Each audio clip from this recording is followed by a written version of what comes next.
இந்த பாத்தீங்கன்னா எங்கடா பார்க்க போறேன், நாங்க ஓட்டிருக்கோம் தெரியலையா உனக்கு? யாரு நீ?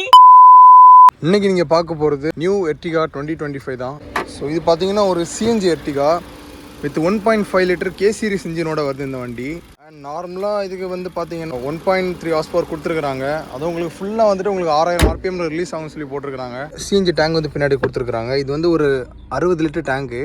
மொத்தத்தில் வந்து உங்களுக்கு ஒரு 8 to 9 kg உங்களுக்கு சிஎன்ஜி வந்து கேஸ் ஃபில் பண்ணிக்கலாம் நீங்கள். ஸோ மொத்தத்தில் நீங்கள் ஃபில் பண்ணிங்கன்னா ஒரு 200 கிலோமீட்டர் அரௌண்ட் அப்ராக்சிமேட்டாக ஓடும். அண்ட் பூத் ஸ்பேஸ் பார்த்தீங்கன்னா இந்த வண்டிக்கு ஒரு 298 லிட்டர் சம்திங் என்னமோ கொடுத்துருக்குறாங்க. அண்ட் ஒரு டீசெண்டான ஒரு 7 சீட்டருங்க இந்த வண்டி. அண்ட் நார்மலாக ஒரு 7 சீட்டரில் என்னெல்லாம் இருக்குமோ எல்லாமே வண்டியில் கொடுத்துருக்குறாங்க. டைப் சி சார்ஜிங் போர்ட் கொடுத்துருக்குறாங்க. அண்ட் ரியர் ஏசி வென்ஸ் கொடுத்துருக்குறாங்க. பேக்கில் பார்த்தீங்கன்னா சிஎன்ஜி வந்துருக்குங்கிறதுனால உங்களுக்கு பின்னாடி எவ்வளோ பூத் ஸ்பேஸ் வந்து உங்களுக்கு கவர் ஆகுது. இதே சிஎன்ஜி இல்லைன்னா உங்களுக்கு பூத் ஸ்பேஸ் வந்து உங்களுக்கு நல்லாவே இருக்கும். ரியர் ஏசி வென்ட் அட்ஜஸ்டபிள் கொடுத்துருக்குறாங்க. ரியர் ஏசிக்குள்ளே பட்டன் கொடுத்துருக்குறாங்க. அந்த லாஸ்ட் ரோவில் ஒன்று உங்களுக்கு காட்டணும்ல, அவ்வளோ பட்டனு ஆன் ஆஃப் இருக்குது. ஃபியூல் வந்து உங்களுக்கு சிஎன்ஜி அப்புறம் பெட்ரோல் வந்துட்டு உங்களுக்கு மாற்றி யூஸ் பண்ணுறதுக்கு உள்ள பட்டன் இது. அண்ட் ட்ராக்ஷன் கண்ட்ரோல் பட்டன் கொடுத்துருக்குறாங்க. அண்ட் நார்மலாக ஹெட்லைட் அட்ஜஸ்ட் பண்ணக்கூடிய பட்டன்.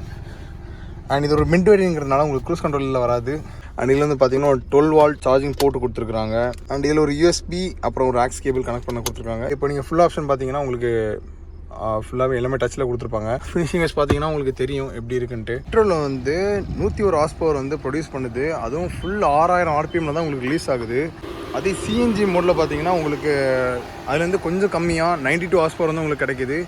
அதே சேம் 6000 RPMல. ஃப்ரண்டில் உள்ள கில் டிசைன்லாம் பார்த்தீங்கன்னா உங்களுக்கு கொஞ்சம் கிராண்டாக கொடுத்துருக்குறாங்க.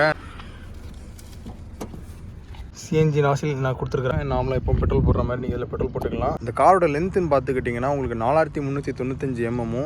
அதே மாதிரி பிரெத்துன்னு பார்த்துக்கிட்டிங்கன்னா உங்களுக்கு 1735. அதேமாதிரி ஹைட்டும் பார்த்துக்கிட்டிங்கன்னா 1690 கொடுத்துருக்குறாங்க. அண்ட் வீல் பேஸ் பார்த்துக்கிட்டிங்கன்னா உங்களுக்கு 2740 கொடுத்துருக்குறாங்க. ஸ்டீரிங் ரேடியஸும் பார்த்தீங்கன்னா உங்களுக்கு 5.2 மீட்டர் கொடுத்துருக்குறாங்க. அண்டு டயர் எடுத்துக்கிட்டிங்கன்னா உங்களுக்கு 185க்கு 65 கொடுத்துருக்காங்க. அதாவது R16 தான் வரும். உங்களுக்கு சைஸ் பார்த்தீங்கன்னா உங்களுக்கு ரெகுலராக வர எல்லா எர்டிகாலையும் 16 தான் போடுறாங்க. அதே சேம் 16 தான் இந்த எர்டிகாலையும். டயர் கொஞ்சம் பெருசாக கொடுத்துருந்தா இன்னும் வண்டி நல்லா இருந்திருக்கும். இந்த வண்டியோட டிரைவ் தான் நீங்கள் இன்னைக்கு பார்க்க போகிறீங்க.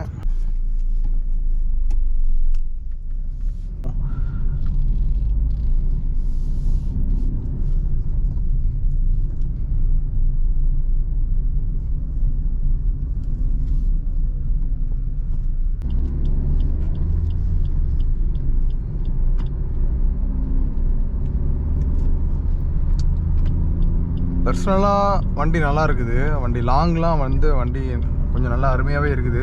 இதான் ஒரு ப்ளஸ்ஸு. ஏன்னா சிஎன்ஜிக்கு வந்து மைலேஜ் வந்து பார்த்தீங்கன்னா 26 கொடுத்துருக்குறாங்க. அதே இது நம்ம பெட்ரோலுக்கு வந்து பார்த்தீங்கன்னா 20 கொடுத்துருக்குறாங்க. 20லாம் பெட்ரோல் கிடைக்காது, 18 இல்லை 19 கிடைக்கும். அண்ட் சிஎன்ஜிக்கு வந்து 26 வந்து இவங்க குவாட் பண்ணுறாங்க. ஃபுல் டேங்க் சிஎன்ஜி நீங்கள் இப்போ போட்டிங்கன்னா உங்களுக்கு 8லேருந்து 9 கிலோ வரும்னு நினைக்கிறேன். உங்களுக்கு ஒரு 200 கிலோமீட்டர் வந்து உங்களுக்கு ஃபுல்லாக நீங்கள் ட்ரைவ் பண்ணிக்கலாம். இப்போ நான் சிஎன்ஜியில் ஓட்டலை, நான் நார்மலாக தான் ஓட்டிகிட்டு இருக்கிறேன். ஏன்னா இந்த வண்டியில் சிஎன்ஜி காலி ஆகிடுச்சு. இந்த வண்டியில் சுத்தமாக சிஎன்ஜி இல்லை. இப்போ நான் பெட்ரோலில் தான் வண்டியை ட்ரைவ் பண்ணிகிட்டு இருக்கிறேன். வண்டியை நார்மலாக ஒரு க்ரூஸ் பண்ணி கொண்டு போகிறதுக்கு இந்த வண்டி நல்லா இருக்குது. அதே இது உங்களுக்கு வந்து ரொம்ப ரேஷ் டிரைவுக்குலாம் இந்த வண்டி சுத்தமாக செட் ஆகாது. நீங்கள் வந்து ஹைவேலேருந்து நல்ல ஸ்போர்ட்டியாக ஓட்டணும்னு வச்சிங்கன்னா கண்டிப்பாக அந்த வண்டி செட் ஆகாது. ஒரு டீசெண்டான ஒரு கம்ஃபர்ட் இந்த வண்டி. இந்த வண்டி அந்தளவுக்கு டயர்லாம் தெரியல. அதே சேம் அதே ரெகுலராக உள்ள 5 ஸ்பீட் கியர் பாக்ஸ் தான். ரோட்டில் இந்த மாதிரிலாம் போகாதீங்க. ஏதாச்சும் ஒரு லேனை பிடிச்சி கரெக்டாக அந்த லைன்லேயே போக பாருங்கள். நீங்கள் சென்டரில் போனீங்கன்னா பின்னாடி வரக்கூடியவங்க எந்த லைனில் எப்படி போகுதுன்னு அவங்களுக்கும் வந்து சில பேர்லாம் பொறுமையாக இருப்பாங்க, சில பேர் பொறுமையாக இருக்க மாட்டாங்க, ரொம்ப டென்ஷன் ஆகிடுவாங்க. அதனால் எப்போவுமே நீங்கள் ட்ரைவ் பண்ணுறப்ப ஒரே லைன் பிடிச்சி வண்டி ஓட்டுங்க. வண்டி க்ரூசிங் நல்லா இருக்குது. கம்ஃபர்டபுள் வைஸ் பார்த்தீங்கன்னா வண்டி நல்லாவே இருக்குது.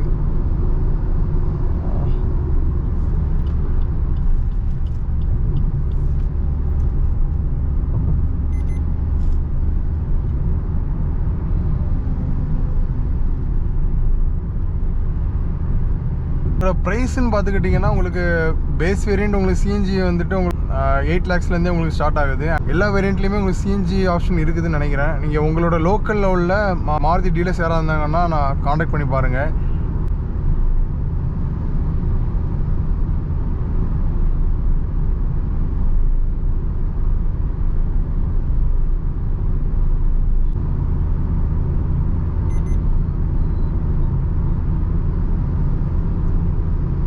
வண்டியை வந்து நான் நார்மலாக ஓட்டிகிட்டு இருக்கிறேன். எனக்கு வந்து இந்த வண்டியில் ஸ்பீடு ஏற்றுனுங்கிற ஒரு எண்ணமே வரல. பெட்ரோல் இல்லையா அப்படின்லாம் கேட்டுறாதீங்க. ஏன்னா இந்த வண்டி அப்படி ஸ்மூத்தாகவே ஓட்டுறதுக்கு நல்லா இருக்குது. நீங்கள் நார்மலாக வந்து ஒரு 80 to 90 க்ரூஸ் பண்ணுறதுக்கே இந்த வண்டி சூப்பர் அருமையாக இருக்குது. இந்த பார்த்தீங்களா இதெல்லாம் வந்தால் என்ன பண்ணுறதுக்கு.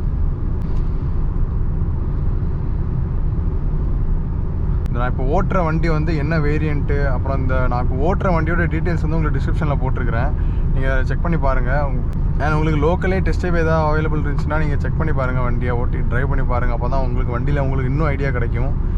நீங்கள் டெஸ்ட் ட்ரைவ் பார்த்தா மட்டும்தான் அந்த வண்டியில் உள்ள ஃபுல் ஐடியாவும் உங்களுக்கு கிடைக்கும். நான் இப்போ நார்மலாக வீடியோவில் வந்துட்டு உங்களுக்கு ஒரு பாயிண்ட் ஆஃப் வியூ தான் உங்களுக்கு. நான் ஏன் இந்த வீடியோ எடுக்கிறேன்னா, உங்களுக்கு ஆன் ட்ரைவ் உங்களுக்கு நீங்கள் என்ன ஃபீல் பண்ணுறீங்களோ அதை வந்து நான் உங்களுக்கு அப்படியே உங்களுக்கு டெலிவர் பண்ணுங்கிறதுக்காக தான் இந்த வீடியோ. நீங்கள் மற்றபடி அந்த வண்டியை நீங்கள் ஃபுல்லாக எக்ஸ்பீரியன்ஸ் பண்ணணும்னா நீங்கள் கண்டிப்பாக ஒரு டெஸ்ட் ட்ரைவ் புக் பண்ணால் தான் உங்களுக்கு அந்த வண்டியோட ஃபுல் எக்ஸ்பீரியன்ஸ் வந்து உங்களுக்கு கிடைக்கும். நிறைய பேரை நான் பார்த்துருக்குறேன். டெஸ்ட் ட்ரைவ் நீங்கள் கேட்க வேண்டியது அப்படின்னு கேட்டால் அவங்க என்ன சொல்லுவாங்கன்னா, உடனே டெஸ்ட் ட்ரைவ்லாம் கேட்டால் டெஸ்ட் ட்ரைவ் கேட்கணுமா, டெஸ்ட் ட்ரைவ் கேட்டால் வண்டி எடுத்தே ஆகணுமே, டெஸ்ட் ட்ரைவ் கேட்டால் வண்டி நம்ம எடுத்தாகணுமே அப்படிங்கிற மாதிரி ஒரு மைண்ட் செட்டில் பேசுவாங்க. அப்படிலாம் எதுவுமே கிடையாது. ஃபஸ்ட் அந்த மைண்ட் செட்டை ஃபஸ்ட்டு மாற்றிக்கோங்க. நீங்கள் டெஸ்ட் ட்ரைவ் வந்து நீங்கள் யார்கிட்ட எப்போனாலும் கேட்கலாம். அதனால் டெஸ்ட் ட்ரைவ் கேட்குறதுக்கு வந்து நீங்கள் எப்போவுமே தயங்காதீங்க. நீங்கள் டெஸ்ட் ட்ரைவ் பண்ணால் தான் நீங்கள் இப்போ ஒரு பட்ஜெட் வச்சுருப்பீங்க. 20 லட்ச ரூபா பட்ஜெட்னா அந்த 20 லட்ச ரூபா பட்ஜெட்டுக்குள்ளே நீங்கள் வந்து எல்லா வண்டியுமே நீங்கள் டெஸ்ட் ட்ரைவ் பண்ணால் மட்டும்தான் உங்களுக்கு ஒரு வண்டியில் என்ன இருக்குது, இன்னொரு வண்டியில் என்ன இல்லைங்கிறது உங்களுக்கு தெரிய வரும்.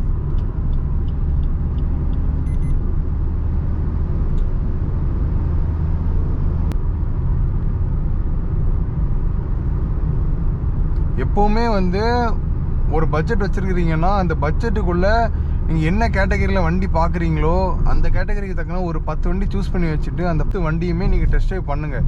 டெஸ்ட் ட்ரைவ் பண்ணாதான் உங்களுக்கு அந்த 10 வண்டியில் உள்ள ஒரு மொத்த ஐடியாவும் உங்களுக்கு கிடைக்கும். அப்போ தான் இந்த 10 வண்டியில் எது உங்களுக்கு பெஸ்ட்டாக இருக்குதோ அதை நீங்கள் சூஸ் பண்ணுவீங்க. நீங்கள் ஒரு பட்ஜெட் வச்சுட்டு நீங்கள் வந்து முன்னாடியே பார்த்து வச்சுருப்பீங்க இந்த வண்டி. அப்போ அந்த வண்டி பார்த்துருப்பீங்க. ஆனால் அதே வண்டி சில வண்டியெலாம் அப்கிரேட் பண்ணுறப்ப அந்த வண்டி நல்லா இருக்காது. ஆனால் அதே அப்கிரேட் பண்ணுறதுக்கு முன்னாடி உள்ள மாடல் அந்த வண்டி நல்லாயிருக்கும். அதனால் எப்போவுமே டெஸ்ட் ட்ரைவ் பண்ணிவிட்டு வண்டி எடுங்க. நம்மளோட சேனலில் ரெகுலராக வந்து உங்களுக்கு பிஓவி ட்ரைவ்ஸ் போட்டுட்ருக்குறோம். சேனலை சப்ஸ்கிரைப் பண்ணி வச்சுக்கிட்டிங்கன்னா உங்களுக்கு ரெகுலராக உங்களுக்கு அப்டேட் வந்துட்டுருக்கும். இந்த மாதிரி ஆட்டோமோட்டிவ் கண்டென்ட்ஸ் உங்களுக்கு வேணும்னா நீங்கள் நம்ம சேனலை மறக்காமல் சப்ஸ்கிரைப் பண்ணி வச்சுக்கோங்க. எர்டிகா பார்த்துக்கிட்டிங்கன்னா உங்களுக்கு ஒரு நல்ல ஒரு 7 சீட்டர், ஒரு பட்ஜெட் ஃப்ரெண்ட்லியான ஒரு 7 சீட்டர்னு சொல்கிறத விட வண்டி லக்ஸரியஸாகிட்டே இருக்குது. லாங் போகிறதுக்கு ஒரு பெஸ்ட் ஆப்ஷன் இந்த வண்டி. ஒரு 15 lakhsக்குலாம் வந்துட்டு நீங்கள் 15 lakhsக்குள்ளே வந்துட்டு நீங்கள் நான் ரொம்ப அதிகமாக லாங் இது பண்ணுவேன்னா கண்டிப்பாக அந்த வண்டி ஒரு பெட்டர் ஆப்ஷன். நான் இவ்வளோ தூரம் வந்துட்டு இருக்கிறேன். எனக்கு வந்து வண்டியை க்ரூஸ் பண்ணுங்கிற ஒரு மென்டாலிட்டி வரமாட்டேங்குது. ஏன்னா இந்த வண்டி நம்ம இப்படியே ஓட்டுவோங்கிற ஒரு இதுதான், வேறு எதுவுமே இல்லை. இப்போ நான் ஒரு 90 தான் க்ரூஸ் பண்ணுறேன். இதுவே பெட்டராக இருக்குது. இதோட இந்த வீடியோ முடிச்சுக்கிறேன். See you next video guys. Stay tuned. Bye.